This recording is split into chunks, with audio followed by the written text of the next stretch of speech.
Now we're going to talk about risk tolerance. Even this is an important topic, of course, because it is linked with the emotional side. You need to know how much risk you can tolerate in this game. You should be able to understand how much you can tolerate market swings. Remember, there can be a lot of volatility here. It can scare you, but you need to be strong mentally. So investors can be divided in three groups or categories: aggressive, moderate, and conservative. We're gonna start by talking about the aggressive investor. Defined market savvy, which are those with practical knowledge and ability.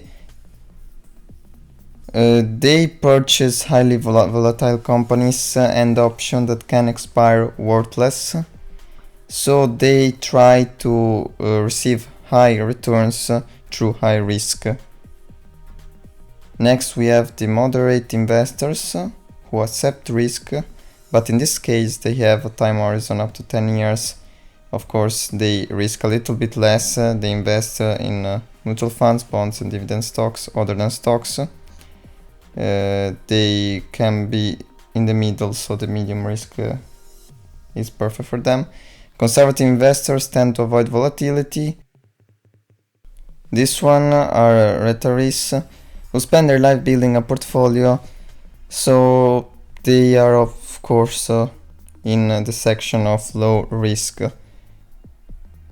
There are some people ultra aggressive, and here we get to the leverage side. This can destroy your portfolio. I've heard of many people lost all their money with this.